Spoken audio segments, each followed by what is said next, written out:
In a dark street in Paris, far from the sparkling lights and the hustle and bustle, behind an old concrete and metal building, Pierre Grégoire, a seasoned police officer, advanced with measured steps. Every movement he made seemed calculated, like a well-practiced choreography. The sound of the soles of his boots hitting the floor of the deserted parking lot echoed in the cold air, an echo of a routine he knew like the back of his hand. This nocturnal tranquility, broken only by the sound of his footsteps, seemed to reinforce the impression that shadow and light merged in this space, as if to remind him that he was only an actor in this silent theater. He looked up, his pupils piercing the darkness of the night. The parking lot seemed as empty as the adjacent street, but Pierre scrutinized every corner, every shadow, with the attention of a hunting beast. His years of experience had taught him that nothing was ever as calm as it seemed. At every street corner, at every building bend, a threat could arise. He paused for a moment, feeling the tension in the air. The wind blew stronger, whistling between the buildings, like an omen, as if the universe was whispering to him that something was different that night. A presentiment, a strange sensation that he couldn't define, but which anchored itself deeply in his mind. He and his colleagues had received an alert about a suspect. A tall black man, wearing a dark suit, with gestures that seemed to betray a certain urgency. Pierre was not a man to judge by appearances. His job had taught him to look beyond clichés, to dissipate the clouds of prejudice, to leave room only for facts. But in the cold of the night, a description was a description, and his instincts, honed by years of service, were usually a reliable compass. He adjusted his talkie-walkie, his gaze still fixed on the horizon, the words of the security director still ringing in his mind, like a distant but persistent echo. Be vigilant, this man could be dangerous. Pierre suddenly stopped, a shiver running down his spine. There, at the end of the street, a silhouette was silhouetted in the pale light of the street lamps, calmly walking away from the courthouse. The man, Etienne Moreau, seemed almost detached from the scene around him. His impeccably tailored navy blue suit fitted the contours of his figure perfectly, and the black leather briefcase he held in his hand gleamed in the flickering light of the street lamps. He headed toward the exit of the courthouse with an ease that seemed to defy the urgency of the situation, as if there was no pressure, no reason to hurry. Every step he took was measured, elegant, as if the street was a red carpet and the whole world was giving him a silent ovation. There was nothing in his behavior that could have aroused the slightest suspicion. No abrupt gesture, no hesitation in his movement, nothing that betrayed any nervousness or guilt. He seemed to be a frozen figure in a scene that belonged to him, a reassuring and imposing presence. But for Pierre, it was precisely this that aroused his alarm. A man walking with such serenity in a seemingly ordinary situation, who showed no nervousness under the weight of authority, had to be observed closely. It was in this lack of reaction, in this implacable calm, that Pierre detected a latent danger. Someone who does not let himself be disturbed, who remains indifferent to pressure that did not correspond to the image of an average citizen. It was the side of a man accustomed to never being disturbed, perhaps even to manipulating his environment to his advantage. It was precisely this type of person who, in his experience, often hid many secrets. Pierre hurried to catch up with Etienne, his approach faster, firmer. Each step seemed to bring him closer to the truth, and he knew that in his profession, one always had to be faster than the suspect's instincts. He approached, his sharp gaze fixed on the man, his body tense, ready to react to the slightest sign of abnormality. In the silence of the night, his tone of authority burst forth, powerful, his gaze never leaving Etienne, like a blade ready to cut. "Stop," he ordered in a loud, firm voice, without a shadow of a doubt. Each syllable seemed to print itself in the air, demanding an immediate response. Etienne instantly stood still, as if time itself had suspended its course. Slowly, almost with controlled nonchalance, he raised his eyes to meet Pierre's gaze. Far from showing concern, confusion, or anger, the man seemed just there. His deep blue eyes were calm, inscrutable, letting nothing of his inner thoughts escape. Not a shudder, not a deviation of his gaze. Nothing. He seemed more of an outside observer than a participant in a scene that did not concern him. "May I know why you are calling out to me?" he asked, his voice icy calm. It was not a worried question, but a measured questioning, almost as if Peter were the one who had to answer. He didn't move, made no effort to escape. Etienne waited, impassive, observing Pierre with quiet attention, as if this interaction was part of his daily life. Pierre paused, his mind trying to decipher this situation which thwarted all his expectations. He was used to this kind of scene, tense encounters where he had to act quickly and with discernment. But Etienne didn't respond like the other suspects. He wasn't scared or defensive. He wasn't about to run away or explain in panic. No. He was simply present, in a sort of total absence of stress. This made Pierre uncomfortable. A coldness that was not that of fear, but of indifference. Total control. "You match the description of a wanted suspect," Pierre replied, his voice less confident than he would have liked. "A man of your stature, in a suit, seen in the area of the recent downtown robberies." His words, although firm, seemed almost out of place in the face of Etienne's calmness. Without moving, without losing his calm, Etienne replied in a measured tone, which pierced the night air like a perfectly tuned musical note. "You are wrong." There was no hesitation in his voice, no emotion other than the quiet assurance of a man who knows exactly what he is saying. No trace of guilt. Just this cold certainty that needed no justification. His eyes stared into Pierre's with a quiet intensity, as if there was nothing more normal than this statement, nothing more obvious than his own innocence. The police officer, while maintaining his authority, ignored Etienne's remark, a slight grin on his lips. He gently grabs the man's arm, a firm but measured hand, ready to call out to him and take him away. Yet, before he could take a single step, Etienne reacted with surprising fluidity. In an almost imperceptible movement, he picked up his briefcase, adjusting it delicately under his arm. This gesture, both simple and masterful, destabilized Pierre. He would have liked to maintain the pressure, but Etienne's total calm, almost disconcerting, seemed to overwhelm him. It was as if the man felt untroubled by the situation, as if none of it concerned him, or as if he had experience of much greater encounters. A slight shiver of uncertainty passed through Pierre. In his gut, a doubt arose, a feeling that he couldn't shake. What if it really was a mistake? What if this man was not the culprit, and everything he had done so far, every gesture, every order, was a false lead? An uneasiness crept into his thoughts. But he immediately rejected this idea, as he would have rejected an old rumor. It was not in his profession to doubt, not in his character to leave room for uncertainty. Yet this thought persisted, annoying, dull, slowly making its way into his mind. They walked silently towards the court, the echoes of their footsteps echoing in the empty space. Each sound seemed distorted by the gravity of the situation. The weight of the air, heavy with tension and mystery, enveloped the two men. Pierre, still tense, cast furtive glances at Etienne. However, the man did not react. He remained implacable, his steps regular, his attitude as calm and controlled as ever. He didn't seem to be bothered by the environment which was getting heavier and heavier. Each furtive glance that Pierre gave him only fueled this strange impression. This man seemed to be outside of it all, like a still silhouette in a moving world. When the great hall of the court appeared before them, an almost palpable silence settled over.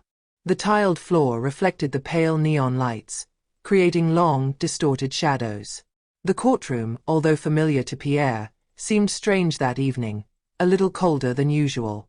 The atmosphere hung like a veil of mist, and the tension was so thick that it seemed to hang in the air. Everything was on hold, an indefinable expectation floating around them. They finally entered the courtroom. Pierre, still tense, placed himself next to Etienne, his eyes still fixed on him with an almost palpable intensity. The man's every movement was observed, scrutinized, analyzed as if the slightest imperfection in his behavior could reveal something crucial. But Etienne, with implacable calm, did not move an iota, not turning his gaze from the judge for a second. Pierre felt that something was happening, something unexpected. He forced himself to stay focused, but a feeling of dizziness was rising within him. Judge Jacques Lambert, a man of few words but an imposing presence, observed the two men with an attentive eye. He wasn't one to be easily impressed, but something about this encounter seemed to intrigue him. He first stared at Pierre, who was standing straight, tense, then looked at Etienne, who seemed as calm as a lake in the middle of a foggy morning. A silence settled in the room, heavier than ever.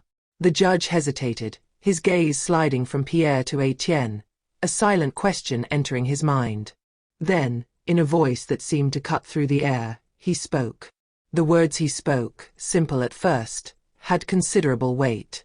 "Mr. Moreau, you are here as a suspect, but first of all, it seems that the procedures need to be scrutinized more carefully." His tone was a mix of seriousness and defiance, as if the rules of the game had suddenly been changed. Pierre explained the arrest with a firmness which hid his nervousness. He described Etienne as a potential suspect, without going into detail, but insisting that he matched the description of an individual wanted for a series of thefts in the neighborhood. Every word seemed to hang heavy in the air, his commanding tone seeking to maintain control of the situation. But while he still believed he was in control of the moment, Etienne, without the slightest hesitation, turned to the judge and, with impressive tranquility, addressed him. "My name is Etienne Moreau, Federal Prosecutor at the Ministry of Justice." Absolute silence instantly fell on the room, as dense as a veil. Pierre's eyes widened in shock, his voice catching in his throat. He hadn't expected this. Etienne, for his part, remained calm, almost impassive, faced with the excitement of the revelation he had just made. He stood there, not like a trapped man, but like a witness to a scene that was beyond him. Then, in a firm but measured voice, he added, "This is not just a mistake. This is a blatant example of bias. I did not act like a suspect. I acted like a man seen through the prism of a preconceived idea." Stephen's words penetrated the room like arrows, striking everyone present. Looks turned to Pierre, then to Etienne, but none of them seemed as struck as he himself. The situation, which seemed to have been under his control, was now beyond his control. Pierre felt his authority waver. The image he had built of the just, necessary arrest began to crack under the pressure of Etienne's words. His stomach dropped, and for the first time in his career, he felt a strange feeling of shame touch his mind. Etienne, with implacable calm and precision, then addressed everyone in the room, from witnesses to lawyers, including court employees. He asked a simple, but powerful question. If a federal prosecutor can be arrested in this way, what about the others, the men and women without position, without voice? His words resonated deeply, and the atmosphere took on a new tension. Each sentence seemed to destabilize Pierre a little more, making him waver in his certainties. Etienne was no longer simply an accused man. He became a symbol, a voice that denounced something much greater. Pierre, who now felt like a kid caught at fault, no longer had any defenses. He found himself in a position where his actions, his decisions, seemed weak, even unjustifiable. His whole body tensed as the shadow of shame stretched further and further, until it swallowed up all his conviction. Judge Jacques Lambert, who until then had observed the scene without intervening, seemed to let himself be overwhelmed by the seriousness of the situation. He turned his gaze to Pierre, his thoughtful expression showing that he knew that this case would not come down to simply a mistaken arrest. He scrutinized Pierre for a few moments before asking the question that would further shake the officer's position. "Agent Gregoire," he began slowly, a hint of reflection in his voice, "what do you say to these accusations of prejudice?" Pierre lowered his head. The authority he had always exercised seemed to dissolve as the judge's question arose. His words got stuck in his throat. He could no longer defend his procedure. He searched for an answer, but the words didn't come. The pressure, the injustice of the situation, the awareness of having perhaps acted too hastily prevented him from formulating the slightest defense. Etienne, with unwavering calm, then turned his gaze towards the judge, and spoke again with the same assurance that had characterized him throughout the interrogation. "What is at stake here," he said slowly, each word hanging heavily in the air, "is not a simple mistake. This is not just a matter of procedure. What we see here is which is hidden behind this arrest. It is the reflection of an entire system, a system which judges, which arrests, which condemns, without seeing the individual, without seeing the person, but only the appearance, the color of skin, social status. The words echoed in the room like an implacable truth, a truth that Pierre had not wanted to see. He felt a strange heat rising in his ears, a sensation that made him withdraw into himself. Etienne didn't even look at him, his eyes fixed on the judge, as if he already knew that his question was bigger than the arrest that evening. Etienne had succeeded in highlighting, with disconcerting simplicity, a reality that Pierre had, until then, ignored. An unjust system that affected more than just the individual in front of them. The court remained hanging on the words of Etienne, who was not there to satisfy a thirst for revenge. He had no desire to humiliate Pierre, but he demanded, in all his dignity and clarity, recognition of the fundamental problem: systemic discrimination. He was not in search of personal triumph, but of truth. The truth, raw and unvarnished, stood before them, forcing a radical questioning of every action, every decision made in this room and beyond. The truth hit hard, forcing everyone to confront the reality of their own prejudices. Pierre, frozen in this confrontation, felt his heart tighten under the weight of Etienne's words. His mind was wavering. His convictions, which had seemed solid until then, were beginning to crack. But pride, the pride that accompanied his uniform, still prevented him from letting go. He felt caught between two contradictory forces. On the one hand, an inner resistance which told him that his position was right, and on the other, a growing unease which told him that he was making a mistake. It was not just the man in front of him, but a structure, a culture deeply anchored in the system, which he himself had embodied without even paying attention to it. The heavy silence in the room seemed to stretch into an eternity before Judge Jacques Lambert spoke, breaking the electric atmosphere. His voice, usually firm and authoritative, was imbued with a new gravity, as if this affair had transformed not only Pierre, but also himself. "Officer Gregory," he began, his piercing gaze settling on Pierre, "I will order implicit bias training for all officers involved in this case. This will be a step in beginning to recognize what is underlying in our way of acting." A pause set in, a heavy silence that added depth to his words.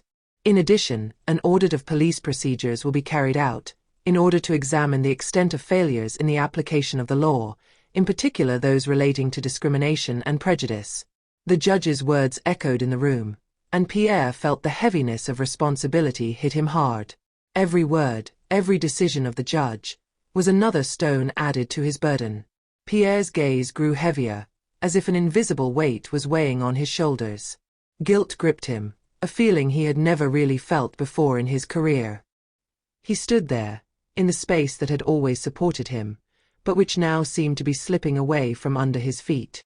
Etienne, for his part, did not seek to triumph or to shine. On the contrary, he seemed detached from any form of personal glory, his clear and determined gaze as constant as ever.